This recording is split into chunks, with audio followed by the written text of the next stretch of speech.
Are we recording there?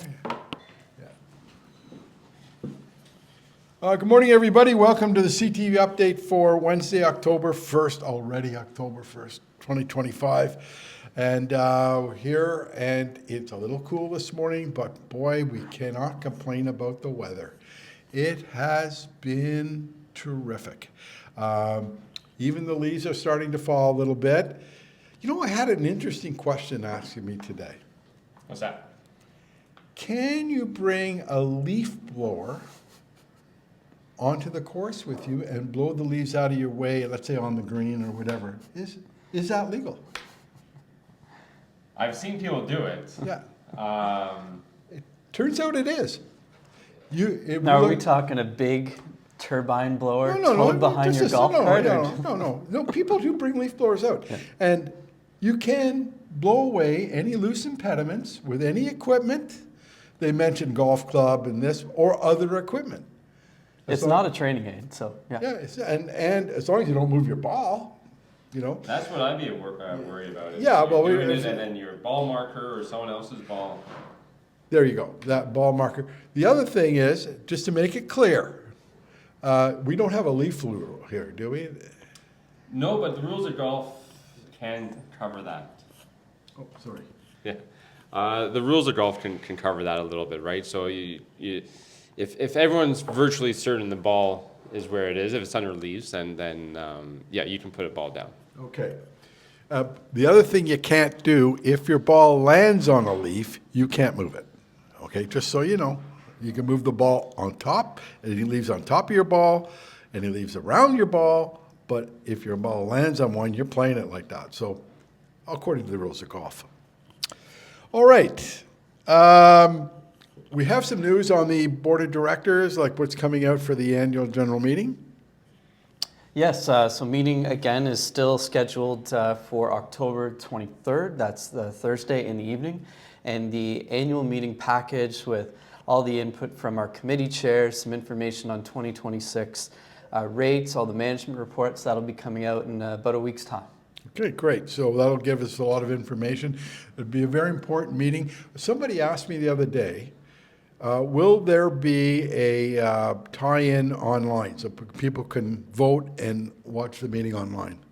Yes, there will be a virtual option as well. Okay. So we'll be sending out that link and that information for that in the announcement next week. Okay, because it's important. A lot of people do want to have a say in what we're voting on this year, especially because big decisions are going to be made. Okay, on Friday, we have 6 of our members going to Montreal to play in the National Golf League Regional Finals. Can I talk about that? Yeah, they're pretty excited. Actually, a few of them already played a practice round. So the NGL finals are being held this Friday at the Elm Ridge Golf and Country Club in Montreal, actually just right beside the Royal Montreal, both on the island. And really, really nice golf course. I had the pleasure of playing there 2 weeks ago. And that's where the finals are going to be. And then whoever wins the finals at the NGL, as in years past, will then be invited to go play at the Canadian Open next spring, which will be, again, at Osprey Valley. So we're really excited. We have 3 teams led by Remy Pilon, Michelle Goslin, and Trevor Ludy, who just seems to be winning everything this year. So I have good hopes for all 3 teams. They've already picked their partners. They've already picked their swag. You should see some of the team outfits they're going to be wearing over there. But it's great. It's a 2-man net best ball Stableford points. They've played the course. They have their strategy, and we wish them best of luck on Friday. Yeah, and what an opportunity if they go to the regional. I think there's 11 teams being invited from that regional, so that's amazing. So they have one of those teams has a good shot at getting there, maybe all 3, hopefully. Okay, over the weekend, we had the Ryder Cup. It is something we wait every 2 years for. It's an exciting time. Except, and the Europeans won. I think we made predictions last week. You picked Team USA?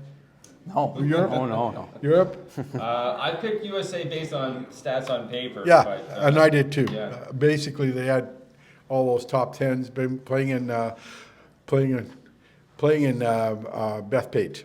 So, and it was fine. Like, they were up big on Sunday and almost blew it. Had Henley sunk that putt, I think it would have been a different ball game. But you know, he didn't, and Europeans went on to win. But what I want to talk about today is the fan behavior and the whole hosting of that by the USA.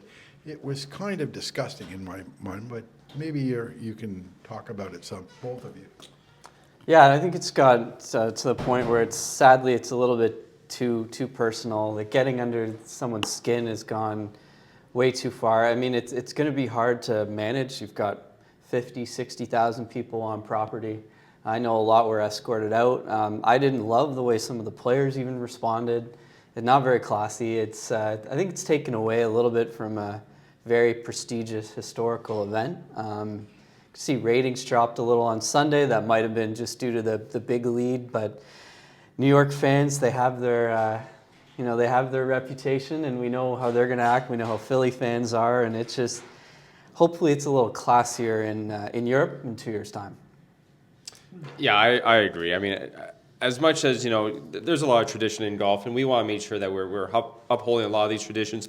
It's great to have some banter going back and forth, but I think they just took it past the stage of it's just they were doing a lot of personal shots and you know, a lot of swearing, a lot of just unruly behavior, and yeah, a lot of people were escorted out, rightfully so. I think, you know, especially when you're throwing beer cans at people's wives and all that, and it was a bit of a tarnish on the event itself. Now, on the other side, I mean, who would have thought such a big lead coming from Europe after Saturday's round? I mean, that was incredible. I think no one was expecting such a big lead, but we're so happy to have seen it, and thank goodness they had that lead to come Sunday. It was a nail-biter, and I was getting so frustrated watching the Americans one by one just getting their points, coming right down to the end. 5 down at one point. I know. So we were, I was watching, I was glued to the TV in my basement watching it, and it was so exciting.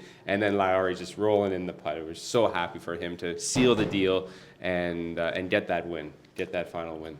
Well, yeah, and you know, it even extended beyond the fans.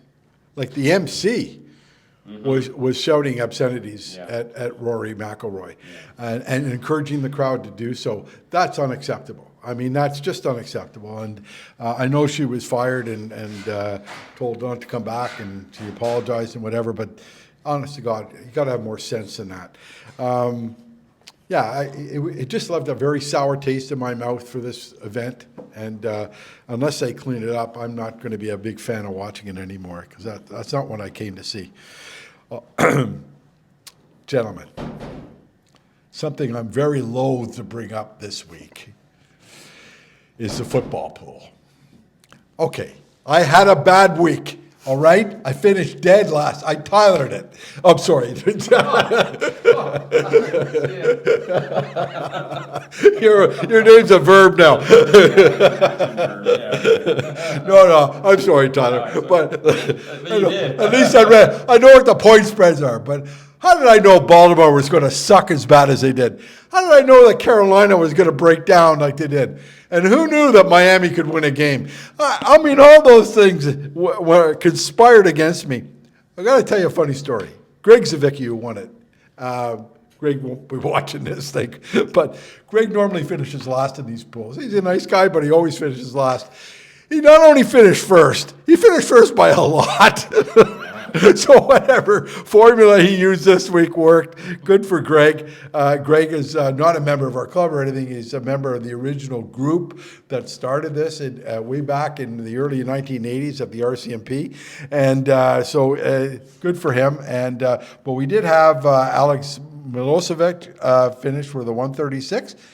Our own Cameron Gall at 137. Just a fifth. Dale Riddell, Dave Gervin, Mike Curry. Tyler, you did okay.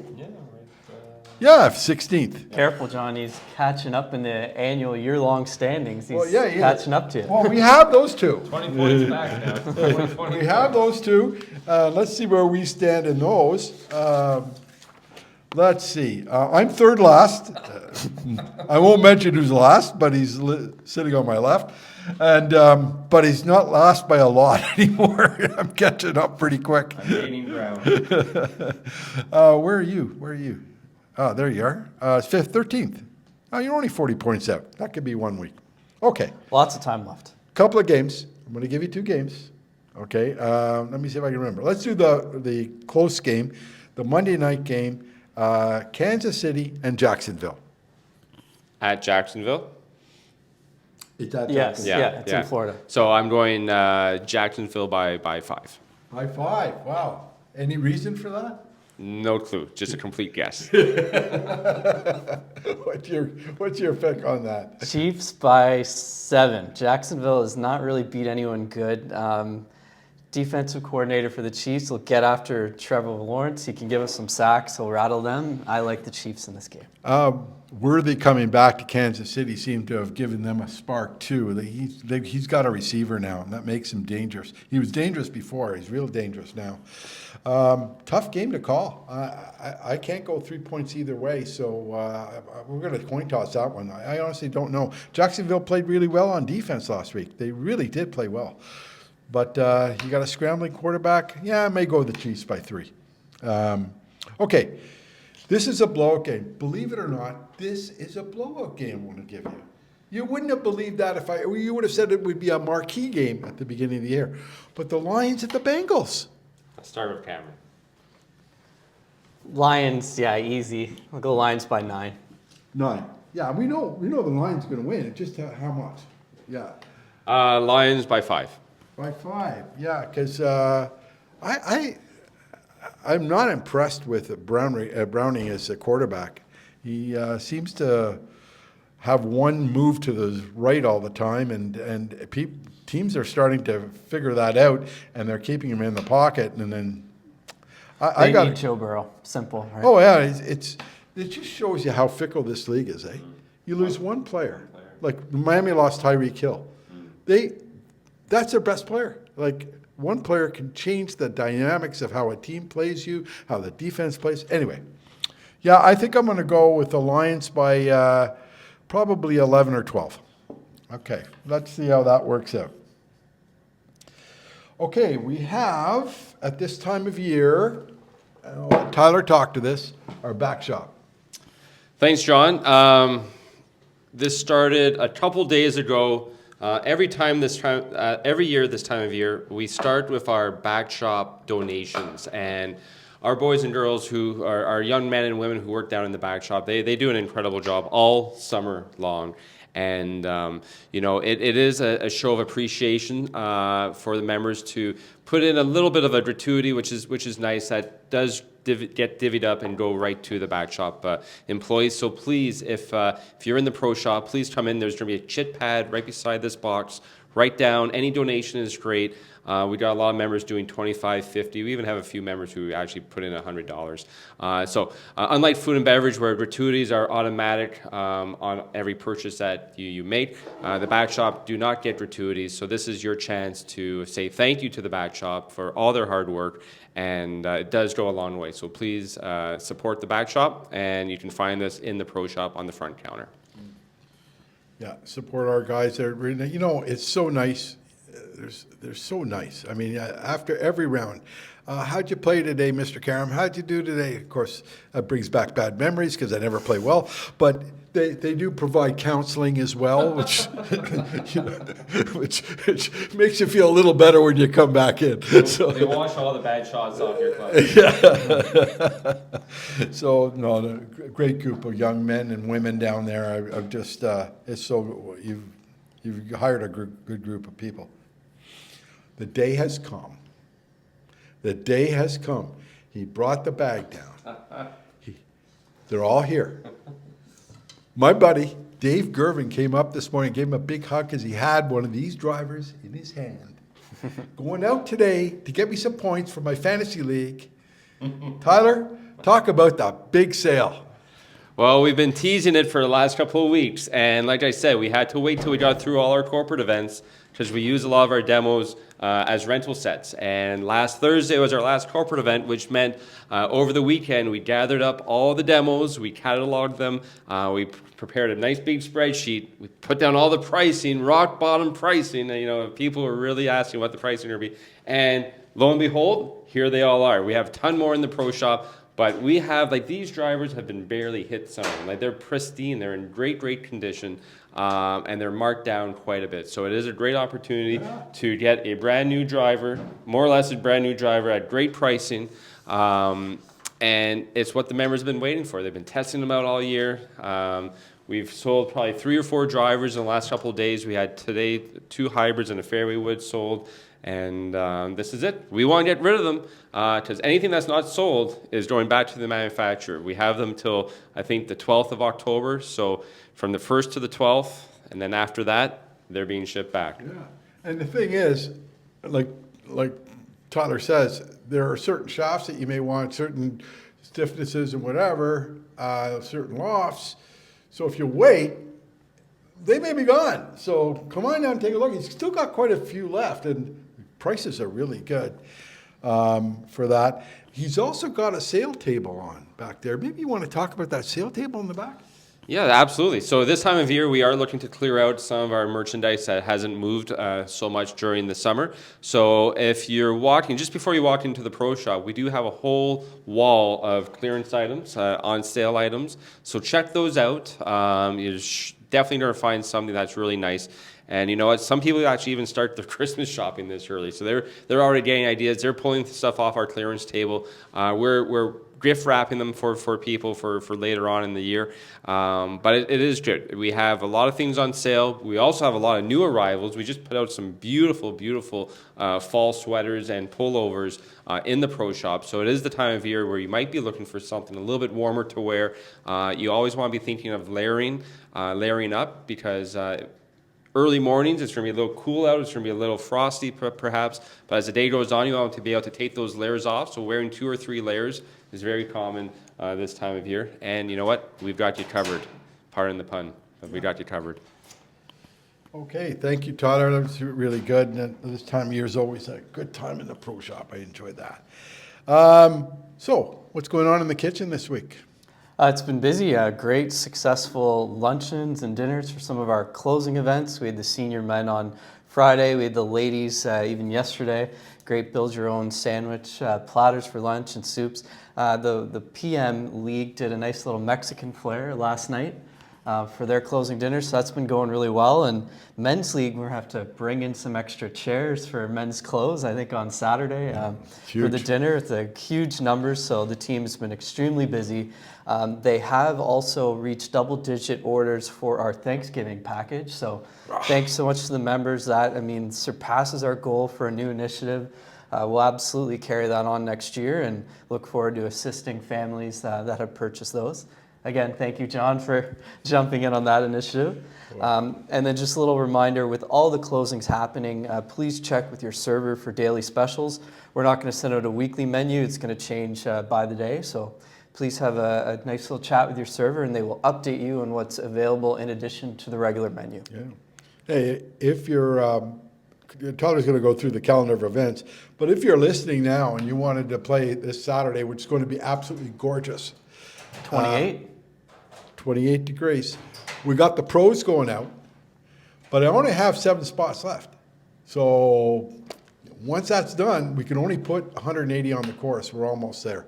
Tyler, why don't you talk about the closing, and I'll talk about next week after. Yeah, so the closing events, this is the time of year. We have a lot of closing events. So just to do a little recap, we started last weekend with our honeypot closing. So that was the first to kick off our closing events. And you know what? Some great news to share with you. 2 of our brand new members, Bob Ryerson and Ann Blair, who just joined the club, they were invited to play in the honeypot closing because they are a couple. They intend to play in the honeypot next year. And what do you know?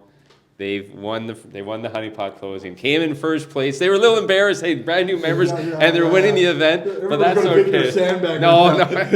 But listen, congratulations. We're so happy that you're able to participate and come out with a big win. It really gets your names out there, and I think everyone's going to be really excited to have you join the event and lead for next year. So congrats, Bob and Ann. This week we have our men's league closing that we just talked about. 180 golfers just about in the field. Amazing turnout. The weather's going to be phenomenal. Unfortunately, there won't be much golf for anyone else to play that day, but it is dedicated to the men's league closing. And then on Sunday, we have a women's closing, so we're going to do a little shotgun for them in the morning at 9 o'clock. The women's league, Saturday AM league closing on the Sunday, which is always kind of funny. It's on the Sunday. They're in store for another great day. Following that, we have Satellite League closing on the 8th, and then we have... I think that's it for closing events. Yeah. I can't believe it. But then we also do have a few more events later on in the season. After Thanksgiving, we have our men's yacht race, which is on the 18th of October, and the Superintendents Revenge on the 25th. Now, what did I just say? I just said October. Yeah. We're October 1st today. Yeah. I can't believe we're saying October now. Yeah. And it feels like early September, but we're actually in October. Yeah. Yeah, Superintendent's Revenge is, and Joel's looking kind of ornery these days. I think he's building up to this. He is really not looking good. He's getting a little mean out there, and he's not a mean guy. So I don't know if I want to be there on the 25th. But we do have one other event, one other very important meeting on the October 23rd. It's the annual members meeting. We talked about it earlier. You will be able to join online. Here, there are going to be some packages going out, so I just wanted to point that out. Also, next week, we're going to take a week off. I'm going for some surgical procedures, but hopefully we'll be back the week after, and hopefully maybe even be golfing in time for that Superintendent's Revenge. And so, guys, thank you very much, and until next week, everybody, play well.